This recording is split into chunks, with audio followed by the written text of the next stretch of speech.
1700s, you have another movement that's coming in that is affecting people's outlook and people's philosophies.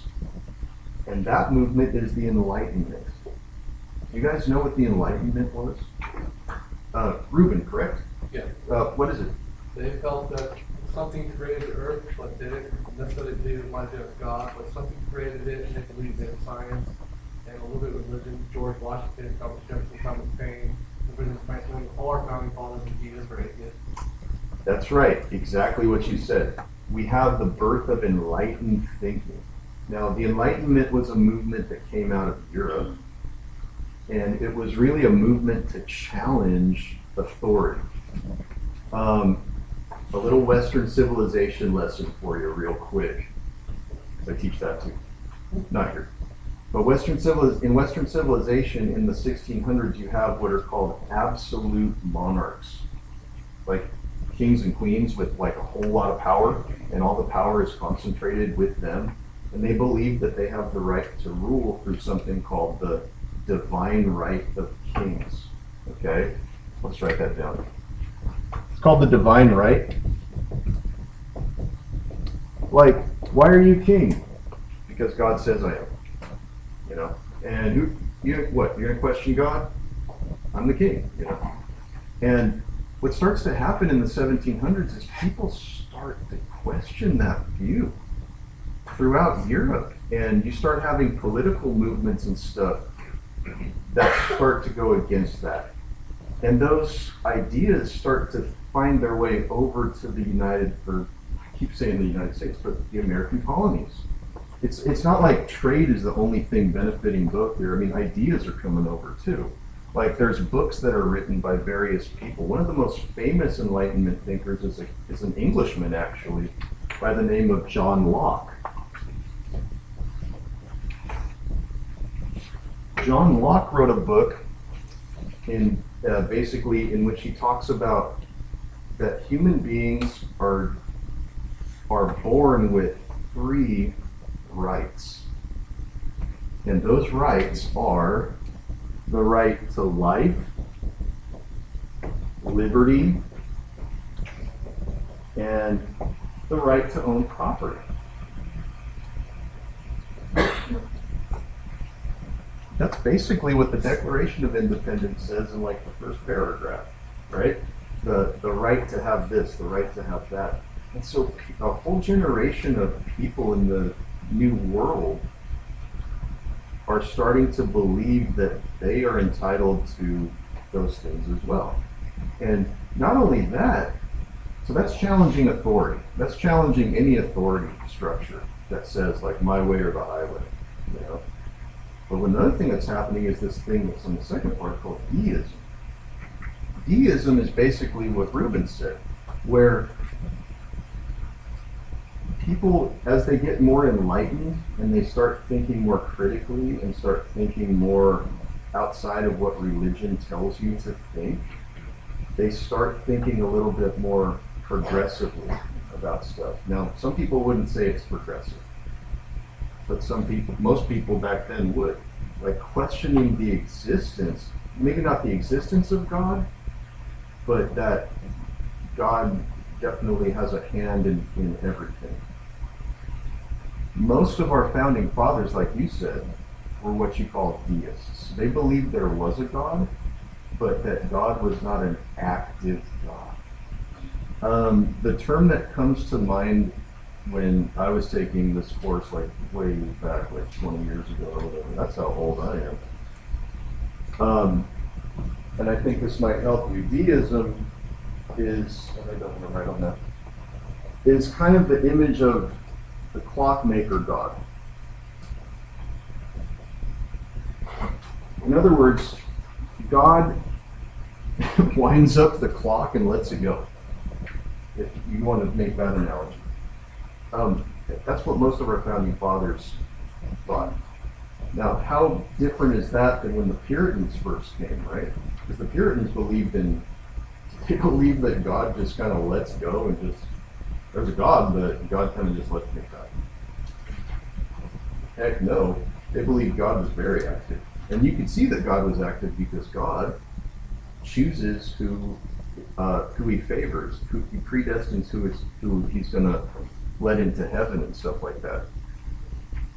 But not this generation, not the 1700s generation in the colonies. They're very enlightened, more science, more reason, less emphasis on God, okay? A little bit more secularization of culture, but still, there's a God. Now there's, it's funny that you bring that up because there's a lot of,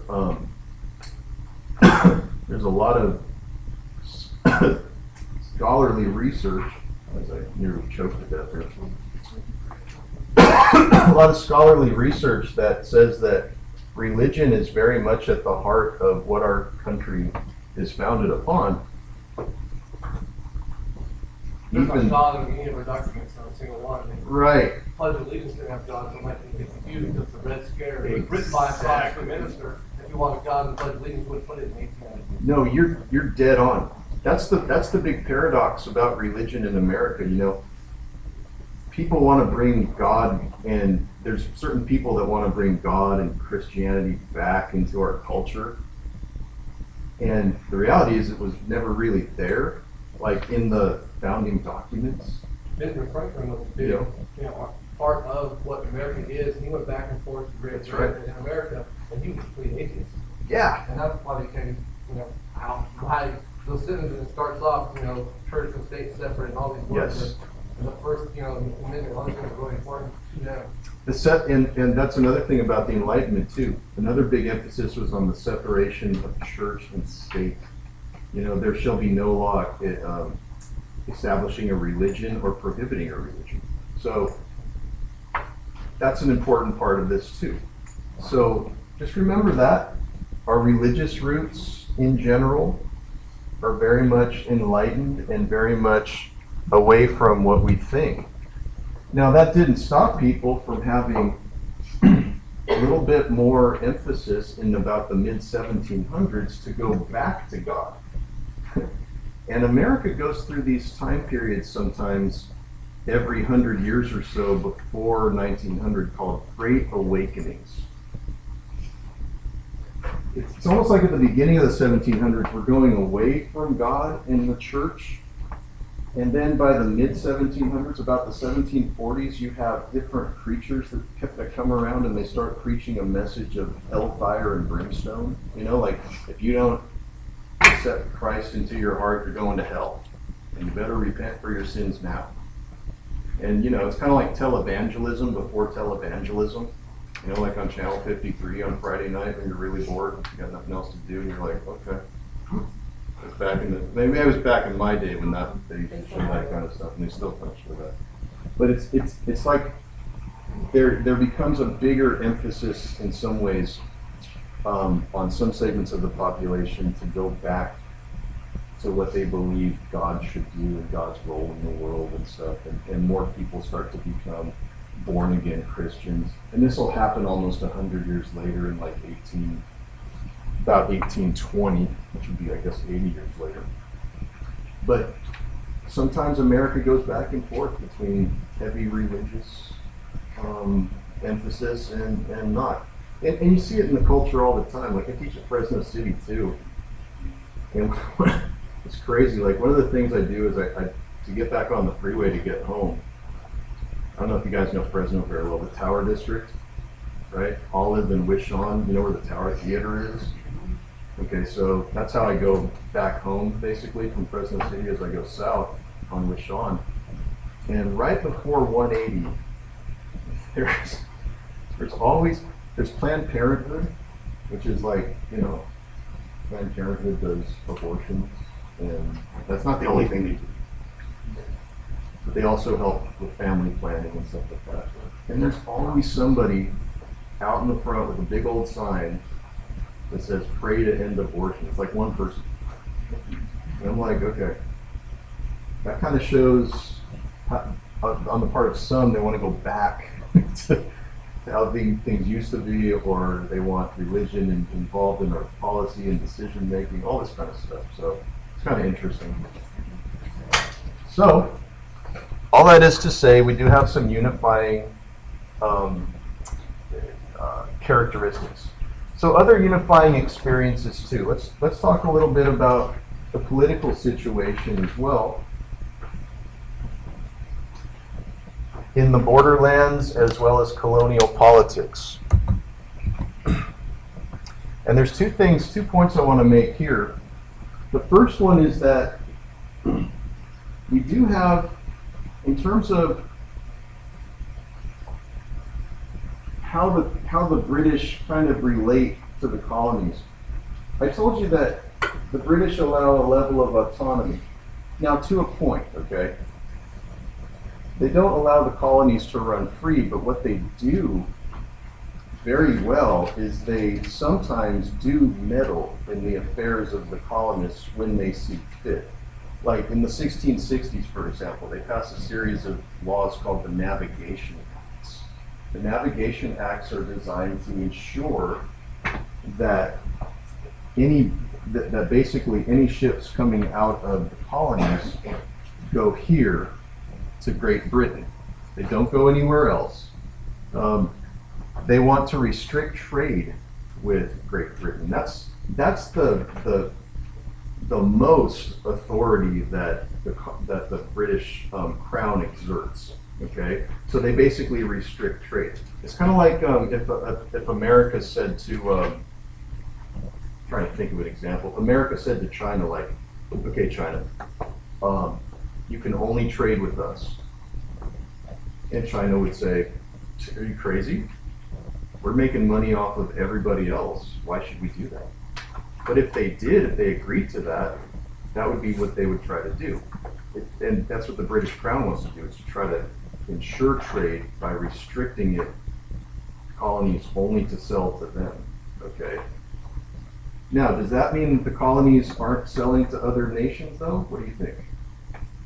Kind of underneath the table, little Pirates of the Caribbean action with Johnny Depp in the house? You guys understand what I'm saying? The colonies are still going to sell illegal stuff to other nations. It's called smuggling. It's called bootlegging. There's pirates around all over the place, like literally the story Pirates of the Caribbean. Those guys are down here, and what they're doing is they're basically bootlegging stuff from here and into Spanish possessions and stuff. So don't think for a minute that the colonies are just going to go along with all that. They want to make money any way they can, because that's the way it goes, man. It's all about capitalism, okay? But that's what the royal government wants to do. Now, a constant theme that we got to kind of just bring up is that in all of the colonies here, you do have some conflicts between the level of control that Great Britain has over each colony and how much control that these colonists should have.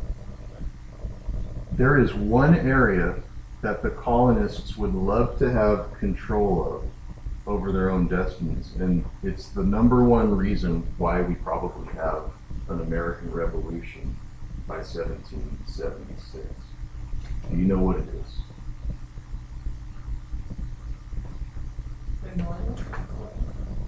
No. The colonies don't have a revolution just for fun. Okay?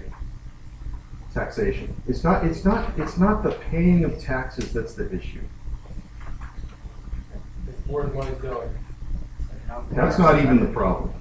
What's What's that? Not being represented in Parliament? Yeah, and I heard it from somebody, I think you said it to Taxation me. without representation. Exactly. Taxation and representation. Because that's the one thing that Britain has. They have control over the trade, but they also have control over the level of taxation and the fact that the taxation goes to them. And they make the decisions about taxation. And who makes the decisions about taxation? It's basically the king and Parliament. Parliament in England is basically their Congress. It's kind of stupid to say it's the same thing, but they're the ones that hold the power of the purse, and they're the ones that make